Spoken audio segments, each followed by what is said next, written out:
Bienvenidos a quienes se están sumando, a quienes se están conectando a otro evento más de Fundación Libertad, en este caso un verdadero placer. Lo veían recién en la placa, ustedes ya saben por qué están conectados aquí. Estamos en lo que va a ser la presentación de la Argentina después de la tormenta, que lo tengo aquí en mis manos, la cuestión del fetiche por el libro papel, el libro más reciente de Francisco de Santibáñez, que si ustedes se están conectando aquí, seguro que ya lo conocen, pero corresponde hacer las presentaciones pertinentes. Francisco de Santibáñez es vicepresidente del Consejo Argentino para las Relaciones Internacionales, el CARI. Es autor de múltiples libros. Cuando digo La Argentina después de la tormenta, su libro más reciente, es porque no es el único, es solamente el más reciente, el que más cerca en el tiempo ha salido. Tienen La Argentina y el mundo, La rebelión de las naciones, La Argentina después de la tormenta, que es este, que a mí la tapa me encanta, realmente ya nos va a contar un poco más seguramente ahí con el sol entre las nubes. Francisco también es un hombre que se ha dedicado a la academia, que ha estudiado en las mejores universidades del mundo, la Universidad Torcuato Di Tella, la Johns Hopkins University en los Estados Unidos, King's College de Londres en el Reino Unido, que ha disertado en los lugares más importantes del mundo, en diversas instituciones a lo largo y a lo ancho del globo, presentaciones en Chatham House, en la Johns Hopkins, en Windsor Center, en el Instituto Francés de Relación Internacional, y realmente, si nos quedásemos solamente repasando el currículum de Francisco, no tendríamos tiempo de charlar con ustedes, que es la gracia, es la idea del evento de hoy. Además, lo leen, yo también lo leo los fines de semana en su habitual columna en Infobae. Francisco, es un gusto tenerte acá con nosotros para charlar sobre tu nuevo libro. ¿Cómo estás? Muy bien, Garrett. No, el gusto es mío y muchas gracias por la invitación.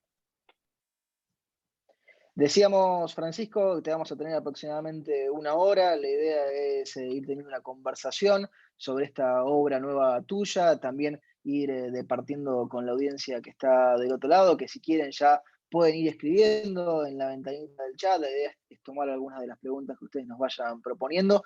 La Argentina después de la tormenta, Francisco, que es tu nuevo libro, Del ocaso perpetuo al desarrollo estratégico, tiene de subtítulo, que está dividido en varias partes, algunas que son el reordenamiento del trabajo que hiciste en diversas publicaciones, en diversos artículos a lo largo de este año, año y medio de pandemia, algunas conversaciones que mantuviste, por ejemplo, con Francis Fukuyama y con Facundo Manes, en formato de transcripción, con mayor legibilidad y agilidad para poder recuperarlas, y luego algunas cuestiones originales sumadas para este libro, que se llama La Argentina después de la tormenta, y empezamos, si te parece, con lo obvio, con lo típico. ¿Por qué se llama La Argentina después de la tormenta? Bueno, a ver, Chimento Editorial, digamos, la idea original está basada en un artículo que escribí con un colega y amigo en Perfil el año pasado, que se llamaba La Argentina en la tormenta, que y está en el libro, de hecho, el artículo, y es una descripción de cuáles son los cambios que están teniendo lugar, especialmente en lo que se refiere a la globalización y cómo afecta eso a Argentina, ¿no? Pero hablando un poco sobre el tema, también pensamos que había que darle un poco más de optimismo y de pensar la Argentina del mañana, ¿no? Entonces, no solo la etapa del libro, sino el contenido fue variando un poco en eso. No basarse solo en las circunstancias que estamos atravesando, que uno de mis argumentos es que este es un mundo mucho más complejo, con mayores niveles de incertidumbre, de conflictividad de lo que estábamos acostumbrados, pero también con optimismo, porque Argentina tiene un potencial enorme. Los cambios tecnológicos, por ejemplo, tienden a favorecer más a algunas naciones que a otras, y yo creo que Argentina las deberían favorecer si hacemos las cosas bien.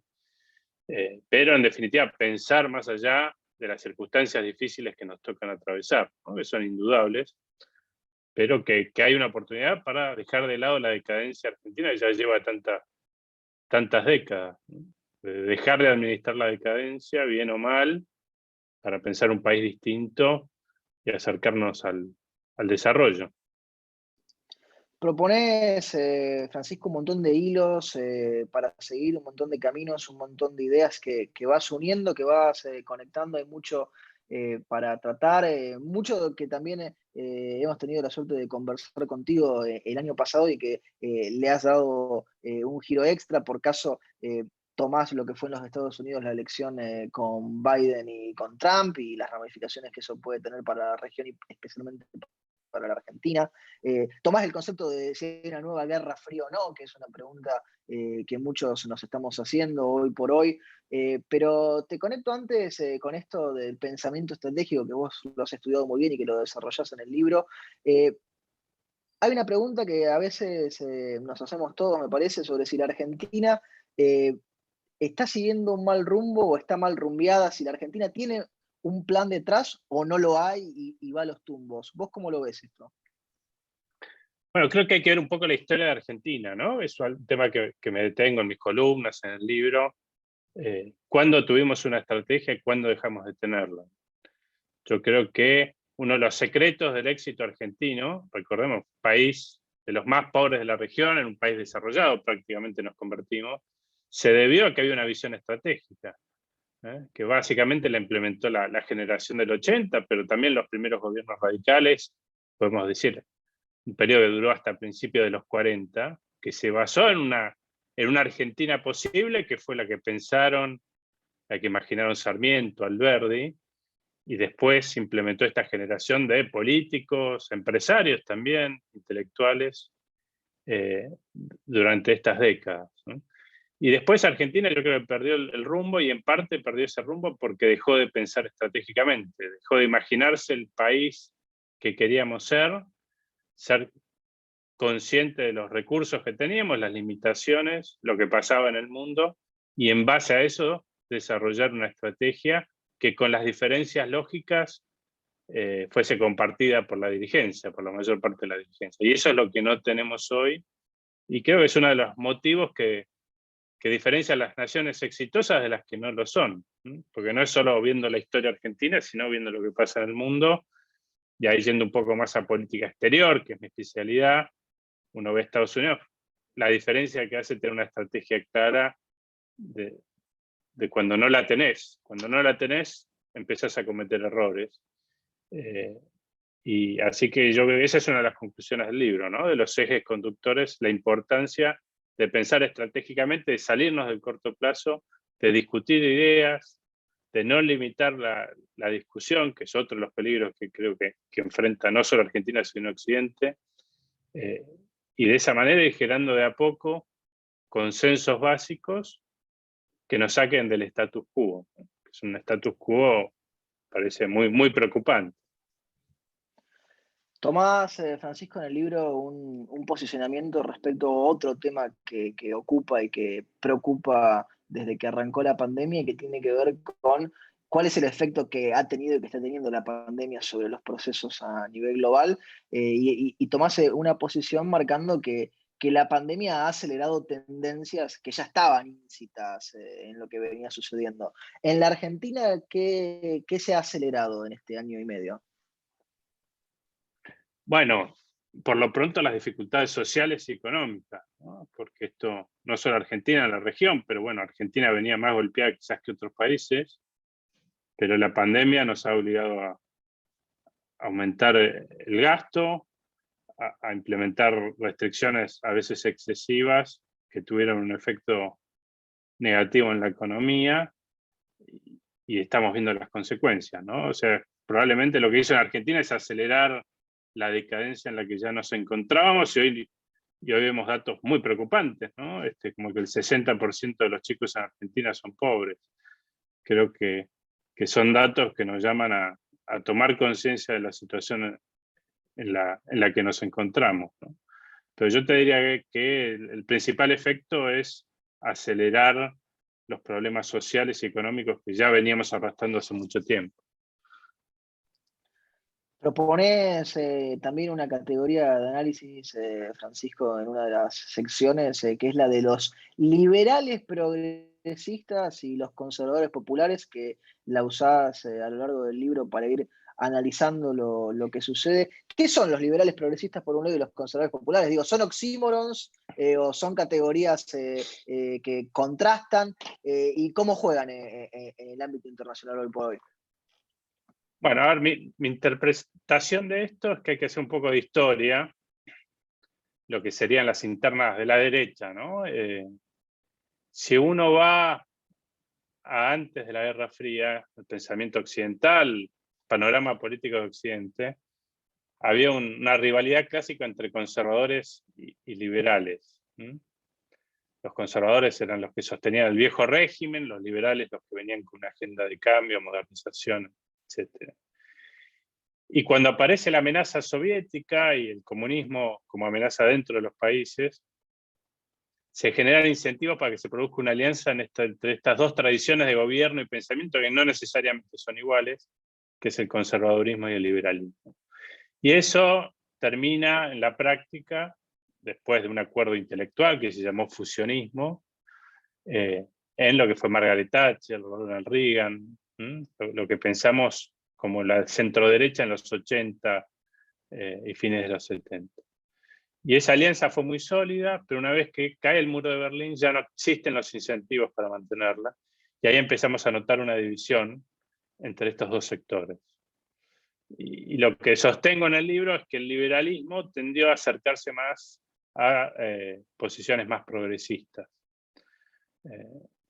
Y eso derivó inclusive en lo que serían los liberals, como se dice en Estados Unidos, las posiciones de Clinton, Obama, que tendían a ser, y acá hay un montón de caveats, y después lo podemos discutir, en posiciones en favor de la globalización, del libre mercado en lo económico, y una agenda más progresista en lo social, ¿no?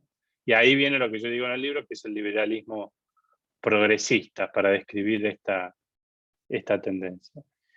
Pero el conservadurismo reacciona a eso y reacciona a lo que percibe que es la ideología de las élites reinantes, con una transformación del conservadurismo, que deja de ser el conservadurismo de las élites tradicional en un conservadurismo antielitista, populista, que es lo que estamos viendo hoy en el mundo con líderes como Trump, Bolsonaro, Erdogan en Turquía, Putin en Rusia, Modi en India, que tienen una agenda tradicional conservadora, nacionalista, capitalista, pero están dispuestos a subordinar la eficiencia de la economía por cuestiones de seguridad nacional, identitarias, etc., a un conservadurismo antielitista. Y uno ve en su discurso un constante ataque a las élites porque consideran que ya dejaron de representar los intereses y los valores de la población, ¿no? Esta lucha contra los medios tradicionales de comunicación la vemos en el caso de Trump, pero también Bolsonaro, Netanyahu en Israel, la búsqueda de la figura fuerte. Muchas veces se tiende a marginar a las instituciones tradicionales porque se las ven asociadas a las élites. Entonces yo creo que sirven como una aproximación a las disputas que hoy tienen políticas en muchos países, incluyendo Estados Unidos, esta diferenciación entre progresismo liberal y conservadurismo popular. Me quedaba pensando, Francisco, mientras nos contabas todo esto, por un lado, esta categorización de unir estos dos conceptos, estas dos palabras por separado, serviría para entender un poco entonces todos estos nuevos personajes que han ido apareciendo en el esquema que vos nos describías recién como ejemplo de Trump, de Bolsonaro, de Putin, de Erdogan. Ahora, y antes de que nos metamos a lo mejor en los ejemplos en particular, que también tenés muchísimo para decirnos, ¿hay una posibilidad de que también se vuelvan a entremezclar estos elementos o quedan en compartimentos estancos? Digo, puede ser que haya un liberalismo después más popular o liberales populares y a lo mejor un conservadurismo que toma algún elemento del progresismo. Digo, estos puentes, ¿se cruzan de los dos lados o quedan separados? Es un tema interesante. De hecho, termino mi libro anterior, La Rebelión de las Naciones, haciéndome esta pregunta, ¿no? ¿Cómo hacer la relación entre conservadores y liberales a futuro? Si va a seguir esta división.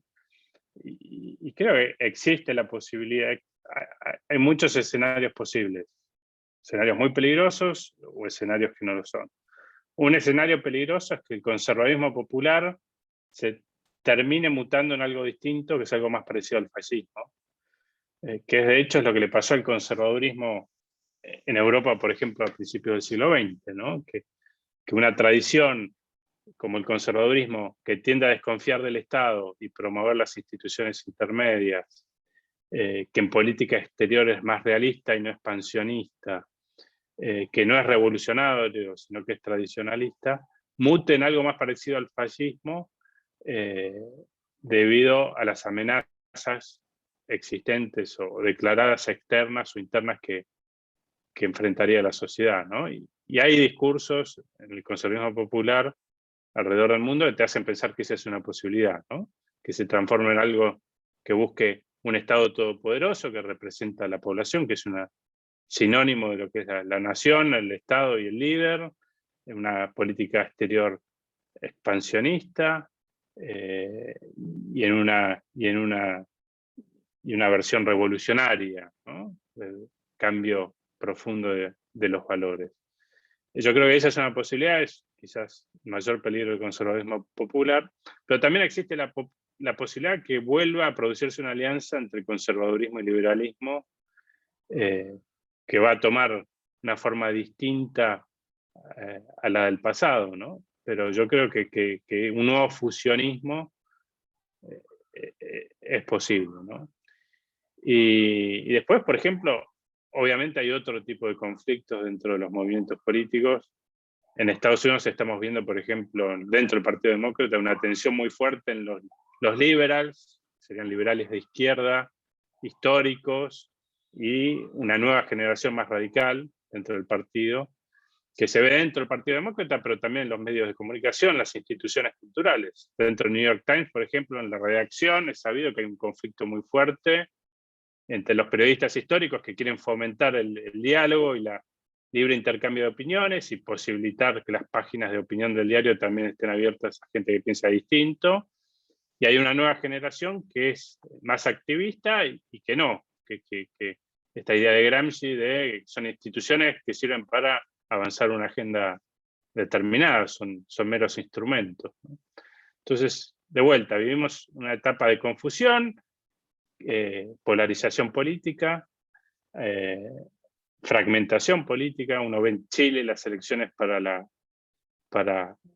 reforma constitucional, uno ve la primera ronda de las elecciones en Perú y tenés 6, 7 partidos que piensan totalmente distinto. Y de vuelta, eso yo creo que va en línea con lo que decía al principio. Vivimos una etapa de mayor confusión, mayor incertidumbre, y precisamente porque hay mayor confusión, mayor incertidumbre, necesitamos ese pensamiento estratégico de tener en claro cuáles son los intereses del país a largo plazo. Francisco, recién empezabas a mencionar varias de las situaciones que se están dando en el mundo y en particular en nuestro rinconcito, en nuestra parte del mundo, en nuestro continente. Salgamos de la Argentina, después volvemos a la Argentina, obviamente, porque es la Argentina después de la tormenta, así que nos vamos a enfocar de nuevo en la Argentina. Pero arranquemos, si te parece, por Estados Unidos. Lo charlábamos con vos en fase 1 de Fundación Libertad, antes de las elecciones en los Estados Unidos. Lo charlamos contigo en un evento más a comienzos de este año, junto al ex canciller Jorge Forì, respecto a las elecciones de Biden y Trump. Ya con varios meses de gestión de Biden en el almanaque tachados, ¿cómo vas analizando, cómo vas sopesando lo que sucedió en los Estados Unidos? Y si querés, una puntita de cómo ves eso vinculado con la Argentina.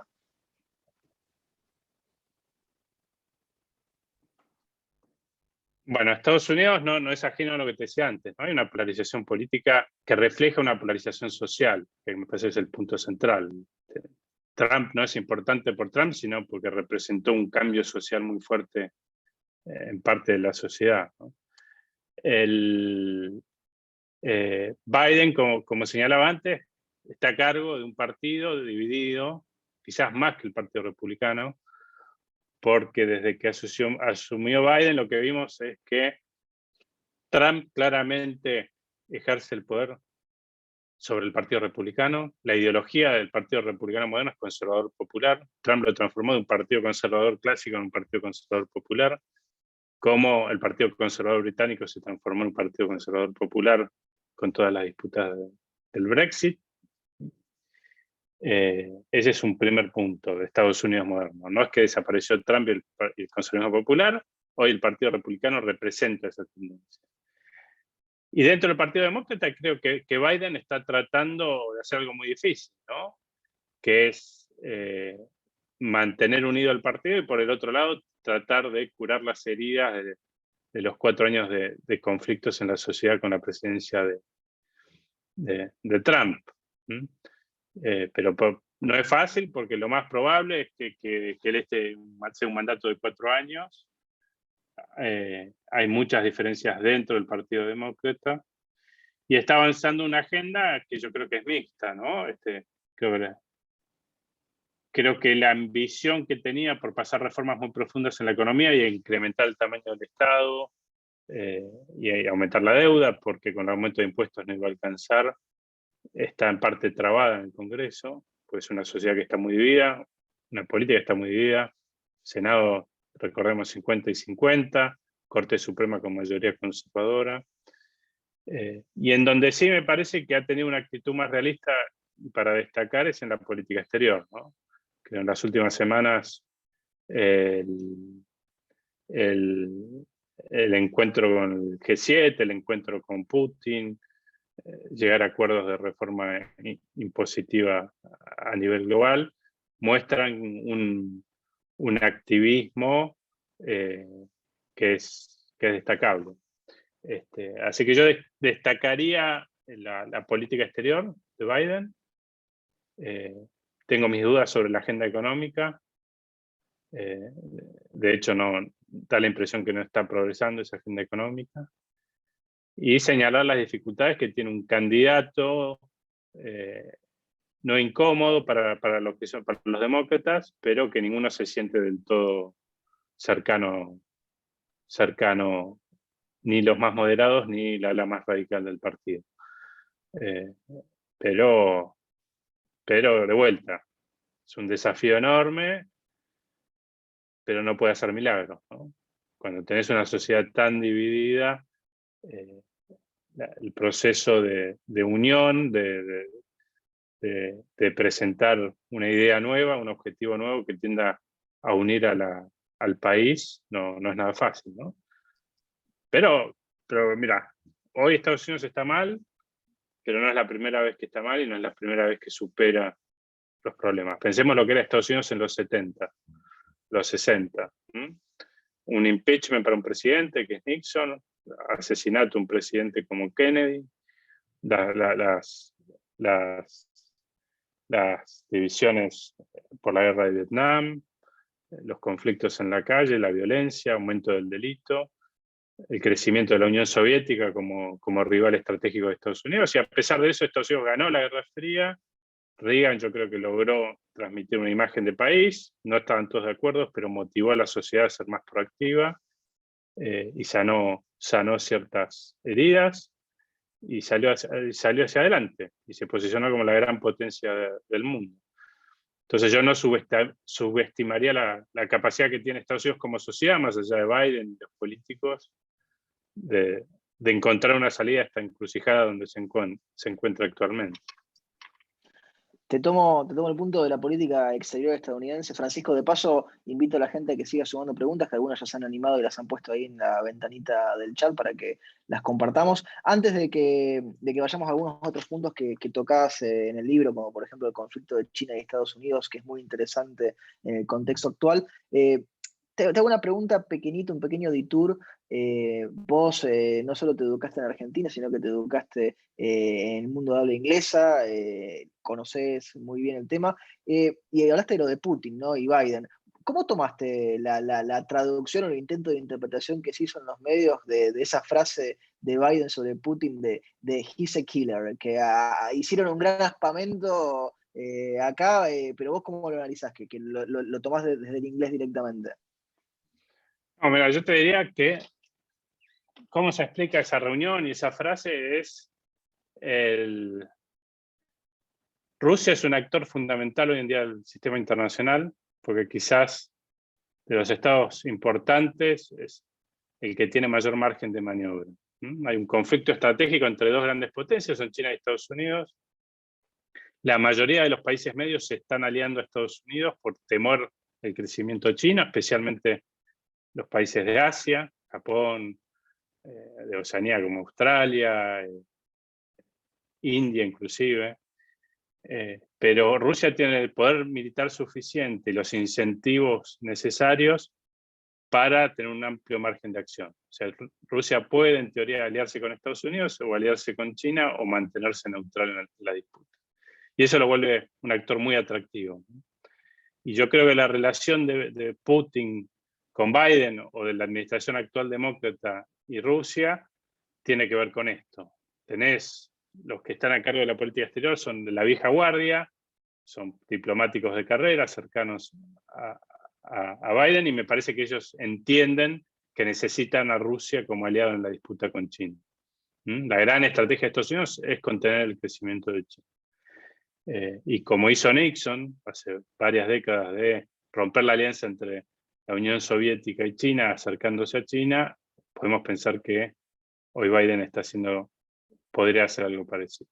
Pero a la vez tiene una restricción doméstica muy fuerte, que es lo que te decía antes. Hay un ala muy progresista del Partido Demócrata que se opone por cuestiones ideológicas y por la forma en que gobierna Putin dentro de su país a un acercamiento. Entonces, con Biden vemos ese juego, ¿no? Por un lado, a veces decir frases como esa que son necesarias para su audiencia doméstica, pero por el otro, tiene una reunión con Putin en Ginebra, una escenografía muy armada de dos grandes poderes. De hecho, Biden dice que es un encuentro entre dos grandes poderes, que es una de las cosas que reclama Rusia para negociar un posible acuerdo, ¿no? Es quizás la más fácil, es que se le reconozca un estatus especial a Rusia, no como un poder medio más, sino como un poder más cercano a las dos grandes potencias. Pero Rusia también demanda temas mucho más complicados domésticamente para Estados Unidos, como son que Estados Unidos no se involucre en asuntos internos del país y que le reconozca su zona de influencia, especialmente en Europa. Y ahí es donde yo creo que son las dificultades que tiene Biden a la hora de llevar adelante lo que me parece que a la larga o la corta va a ser la jugada táctica de Estados Unidos, que es acercarse a Rusia para meterle presión a China.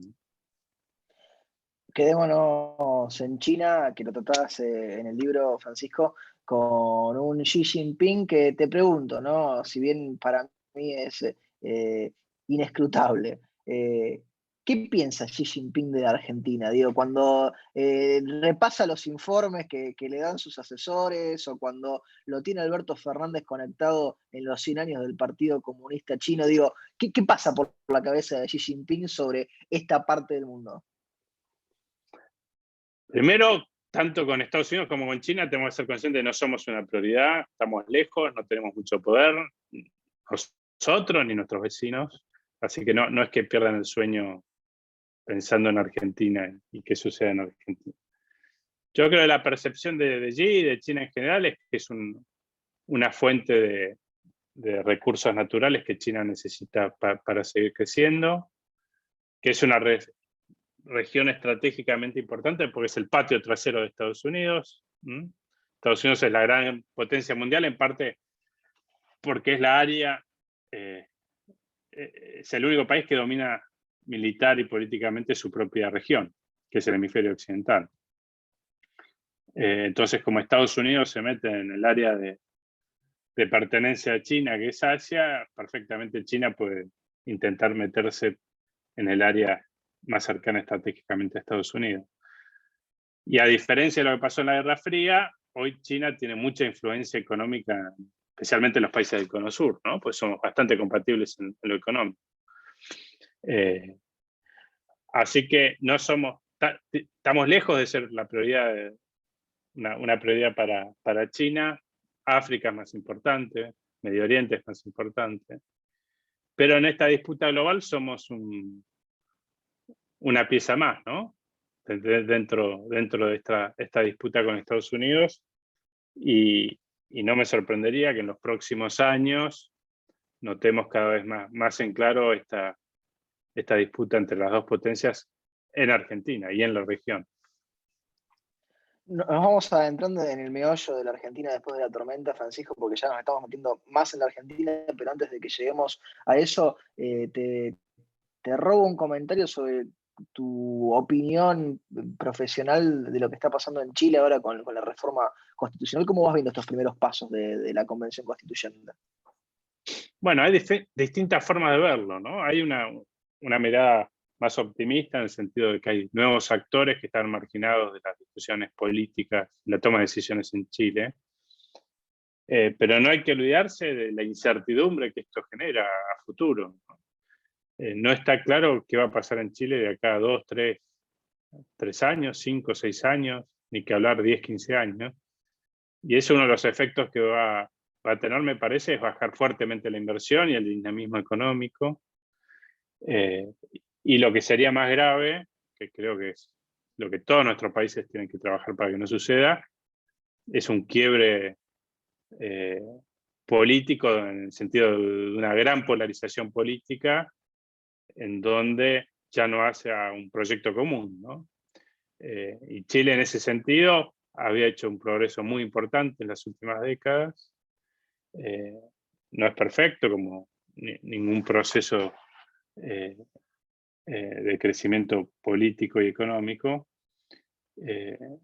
pero me preocupa la posibilidad de que tire por la borda los logros que había alcanzado, no solo por Chile, sino también por nosotros y por todos los países que buscamos ejemplos a seguir desde el punto de vista económico, ¿no? Hoy tenemos una región que no tiene crecimiento económico ya hace muchos años, donde no hay un modelo que seguir claro, donde a los gobiernos les cuesta mucho encontrarle la vuelta para crecer, para bajar la pobreza, para acercarnos al desarrollo. Y no contar con este tipo de ejemplos me parece que es muy negativo, ¿no? Y nos puede llevar a asumir que no hay crecimiento posible, y si no hay crecimiento posible a futuro, es todo un juego de suma cero, como dicen los politólogos o los economistas, en donde nos vamos a matar entre nosotros para conseguir un pedazo de la torta, de una torta que ya no va a crecer más, ¿no? Y ahí, y en parte creo que está pasando eso en muchos países, por eso nos notamos tanta conflictividad, y a la vez si hay conflictividad e incertidumbre, no hay inversión y no hay crecimiento a futuro, y nos perjudicamos todos.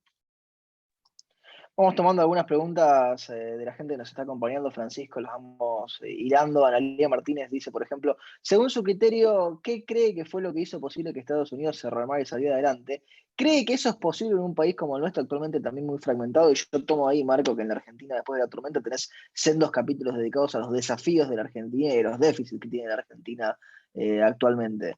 Pero te comparto esta pregunta que viene de Analía Martínez, Francisco. Sí, creo que no es solo un trabajo, una responsabilidad de los políticos, ¿no? También está el rol de los intelectuales, de los pensadores, como alguna vez tuvimos a Sarmiento o Alberdi pensando en la Argentina posible. Creo que hay un esfuerzo que hay que hacer hoy en día de imaginarnos algo distinto. Que no creo que la solución pase por un consenso entendido como que se pongan de acuerdo el oficialismo y la oposición en un acuerdo en donde las posturas son las intermedias entre lo que sostienen los dos sectores. Por eso nos lleva al status quo y no nos impide crecer.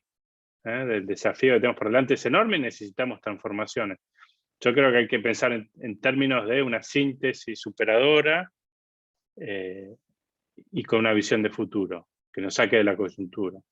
Porque si no, lo que vemos día a día en los debates políticos en Argentina son cuestiones de largo plazo, son de acá a 3, 4 meses, a la próxima elección, ¿no? Y si no pensamos en el largo plazo, no solo no tenemos una estrategia, sino que es más difícil generar lazos de confianza entre los miembros de la clase dirigente. Cuando nos salimos del corto plazo, es más fácil generar esos lazos, construir confianza y empezar a pensar en lo que yo creo que es fundamental, lograr una clase dirigente que tenga las diferencias lógicas, pero que comparte ciertos lineamientos básicos sobre cuál tiene que ser el rol de Argentina a futuro. Si no va a ser muy difícil. Guillermo Cocos, al comienzo de la charla de hoy, preguntaba, ¿vamos a superar este tipo de gobierno? Vos recién hablabas un poco del futuro. ¿Vamos a superar este tipo de gobierno, Francisco? El de la Argentina se refería, entiendo yo. Y no se sabe, ¿no? hay que hacer todo lo posible para salir de la coyuntura y de la visión que creo, lo mencioné antes, ¿no? Pero me parece muy peligrosa, es de que hay que administrar la decadencia, tanto de distintos sectores, desde distintos sectores políticos, que hay que conformarse con crecer al 2 o 3%, terminar el mandato, con eso no alcanza, ¿eh? Cuando vemos las cifras de pobreza, cuando vemos que lejos de invertir muchos empresarios dejan el país, que intelectuales dejan el país, ahí necesitamos, yo creo, un cambio muy profundo sobre la mirada que tenemos de Argentina. Y eso hay que tener confianza.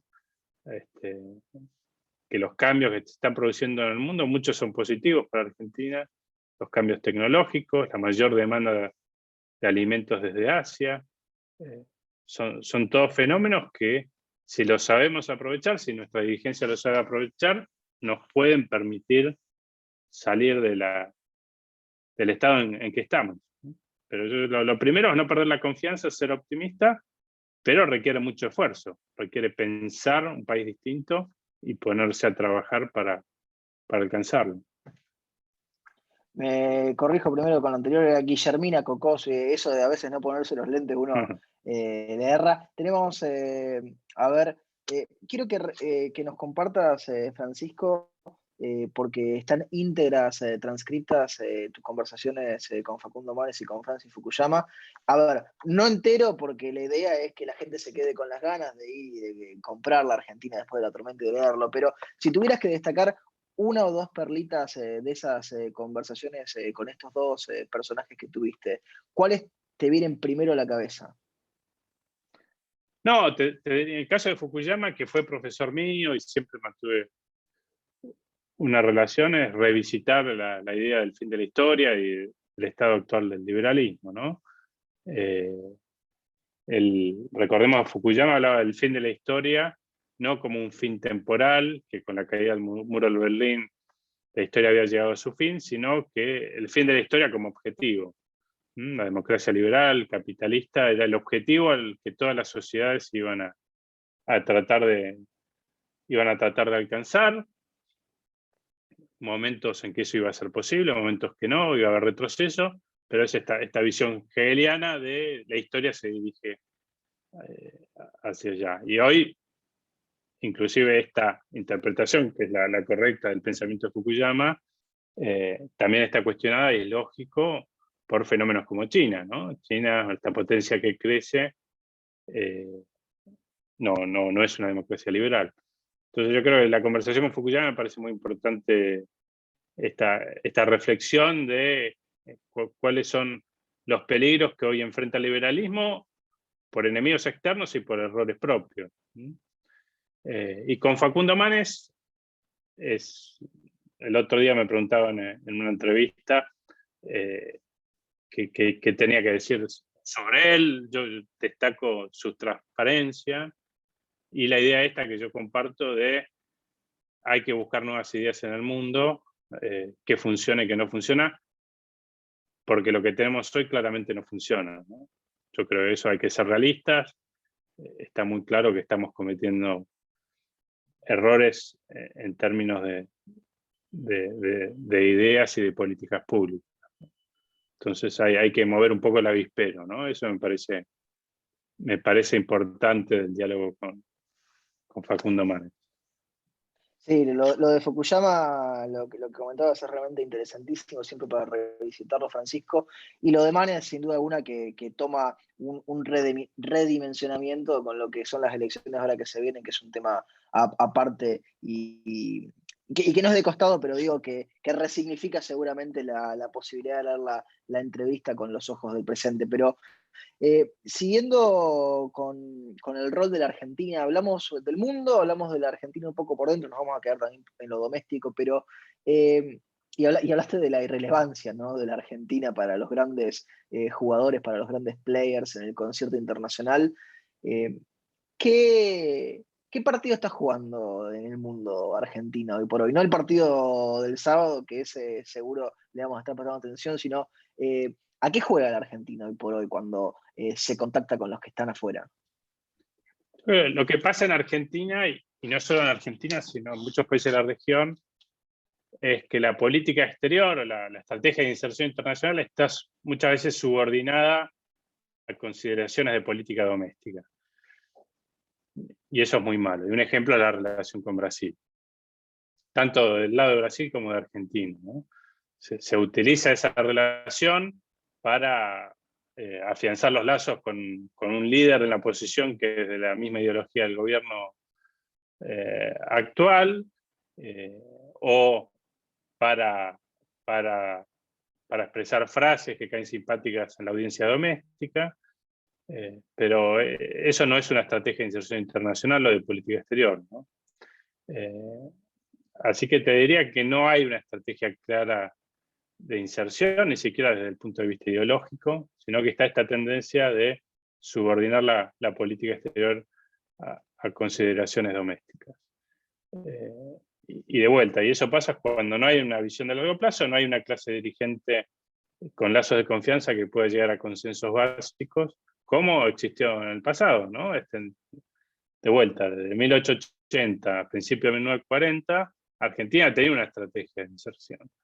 Era comerciar lo más posible con los países europeos, que llegasen inmigrantes, evitar los conflictos militares en la región, que de hecho Argentina no los tuvo, tratar de no involucrarse en conflictos externos.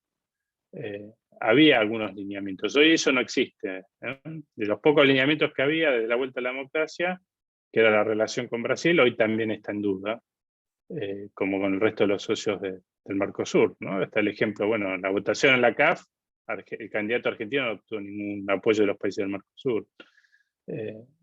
Y esto sumado a este escenario de conflictividad entre dos potencias que puede trasladarse a nuestra región, y es un motivo más por el cual Argentina y Brasil necesitan tener relaciones más cercanas y coordinar ciertos aspectos de su política exterior. Me quedaba pensando, ¿no? Recién, Francisco, lo que decías que es realmente muy, muy profundo y en mi opinión personal preocupante, además, ¿no? De la subordinación a la política doméstica, al discurso para el adentro, para la fanaticada, para el aplauso, sin importar después cómo se interpreta, si sirve, si no sirve y demás. Y te voy trayendo ya bien a lo doméstico, que también le dedicás su espacio en el libro. 2021, pandemia, segunda o tercera ola, según como la contemos, no sabemos si tendremos una tercera o una cuarta. Vamos viendo lo que pasa en Europa y cómo se van parapetando, qué decisiones van tomando. Reino Unido ahora, por ejemplo, que dice responsabilidad individual, ya los vacunamos, empiezan a manejarse por su cuenta. 19 de julio se caen todas las restricciones. Acá que todavía no tenemos una vacunación al nivel para llegar a eso. En el corto plazo, ¿sos pesimista o no? Y en el mediano y el largo plazo, como tenemos muchas respuestas acá sobre qué hay que hacer y cuáles son los problemas a atacar en el libro, pero digo, coyuntura y corto plazo, ¿cómo lo vas viendo eso? No, corto plazo, en la medida que sigamos con la mentalidad de administrar la decadencia eh, y no repensar lo que está sucediendo en Argentina e imaginarnos un país distinto, no veo grandes cambios, ¿no? Más allá de las circunstancias políticas y las idas y vueltas, pero si uno ve el proceso histórico de Argentina en las últimas décadas es muy similar, ¿no? Hay cambios, hay intentos más positivos, más negativos, pero ninguno termina de ser del todo exitoso. Y yo te diría más a mediano y largo plazo, te hablaba de consensos, y uno puede tener una estrategia, consensuar una estrategia, pero también necesita los instrumentos para implementarlo, ¿no? Y ese es el otro punto que yo creo que hay que trabajar mucho y puede explicar el motivo, además de circunstancias, como te decía antes, económicas, globales y tecnológicas que nos podrían favorecer, que me hacen pensar que Argentina puede salir para adelante, y es el tema institucional, ¿no? Yo creo que tenemos muchos déficits institucionales, pero tenemos la posibilidad y tenemos la base para construir. No tenemos conflictos sociales que lleguen a los niveles de otros países. Tenemos una república, con los defectos que ya todos conocemos, pero están las bases institucionales, pero tenemos que fortalecer, ¿no? Yo creo que, de vuelta, las instituciones de la república, el imperio de la ley, y modernizar Fuerzas Armadas, cuerpo diplomático, la alta gerencia estatal, etcétera, que son instrumentos que en el mundo de hoy son muy necesarios y que los venimos descuidando hace bastante. Así que yo creo que hay un contexto internacional favorable, especialmente desde lo económico. Necesitamos una estrategia y necesitamos los instrumentos necesarios para llevarla a la red. Y ahí es clave el rol de las instituciones. Pensaba, ¿no? Y te retomo y me parece que es una pregunta compleja, pero que invitás vos a que nos la hagamos, ¿no? Cuando hablábamos de los liberales progresistas y de los conservadores populares, marcabas, Francisco, las veces que históricamente liberales y conservadores se unieron, trabajaron en conjunto, ¿sí? ¿Eso lo ves posible en la Argentina? Y yo sé que en realidad tiene una pregunta que va antes, ¿no? ¿Quiénes son los liberales y quiénes son los conservadores en la Argentina? Que a lo mejor también es de difícil dilucidación, pero digo, ¿ves posible una unión de ese tipo en la Argentina en especial? Bueno, Argentina, como muchas cosas, somos atípicos. En Argentina no tenés un conservador popular, un líder conservador popular claro, a pesar de que si uno ve las encuestas, hay un sector de la población que sí respondería a este tipo de lineamientos, ¿no? De visión de la sociedad, así que no puede suceder que aparezca un líder de un día al otro, como pasó en Estados Unidos con Trump o en Brasil como Bolsonaro. Entonces lo que tenés en Argentina hoy en día en la política son básicamente liberales de distinto tipo y color, pero para llegar al poder eventualmente me parece que necesitan una alianza con sectores más conservadores, que es lo que sucede en todo el mundo. Cuando uno va a Estados Unidos, a Alemania, a Francia, a Chile, etcétera, son alianzas, los partidos de centro-derecha, entre distintos sectores. Y quizás el discurso netamente liberal no llega a más del 10% de la población, que es el voto histórico de la UCD o es el voto histórico de los partidos liberales en Europa. De hecho, están muy debilitados los partidos liberales tradicionales en Europa, ¿no? En Gran Bretaña, en Francia, en España. Lo que tenés allá son partidos que gobiernan en la mayoría de los casos, que son alianzas de sectores conservadores que llegan a un sector del electorado y sectores liberales que llegan a otro sector. Pero eso requiere un esfuerzo intelectual y requiere sentarse a negociar y llegar a acuerdos, como te decía antes que pasó con el fusionismo en Estados Unidos, que le permitieron llevar el poder a Reagan y al Partido Republicano, ¿no? Entonces me parece que ese tipo de coalición en Argentina no existe y ha sido siempre una limitación para el liberalismo. Tenés, por supuesto, conservadores dentro del peronismo, dentro del radicalismo, pero no tenés una coalición entre estos dos sectores como ocurre en la mayor parte de Occidente. Nos vamos acercando a la hora, nos quedan unos minutos más, Francisco. La Argentina después de la tormenta, ya una pregunta más personal y no de análisis. ¿Cómo fue el proceso creativo en medio de la pandemia? Porque todo lo escribiste durante la pandemia, incluso lo que ya había sido publicado de alguna forma o en otra versión en medios periodísticos. Pero ¿cómo fue para Francisco de Santibáñez escribir la Argentina después de la tormenta durante este año de pandemia? Estás silenciado. Es un trabajo un poco posmoderno en el sentido que son 3 secciones distintas y son 3 secciones que representan un poco el trabajo mío del año pasado, en medio de la pandemia. que hay un trabajo que son las columnas que publiqué en Infobae todas las semanas, que ya estaban pensadas para un trabajo final. Entonces no es que se superponen o que no están relacionadas, sino que claramente se vienen ciertas temáticas, que son los capítulos centrales de mi trabajo. Es como las obras de Dickens que se publicaban en fascículos, ¿te acordás? Claro, salvando la distancia. Sí, sí. Pero sí es una vuelta a lo que era, no sé, La rebelión de las masas de Ortega y Gasset. Leía el otro libro, el otro día también, fueron publicadas en periódicos y después se transformaron en un libro, ¿no? Y la primera parte es una visión general que tengo de lo que está pasando en el mundo y los intereses de Argentina, que también representa un poco lo que fueron mis presentaciones durante el año pasado, que con todo esto de la virtualidad fueron muchas.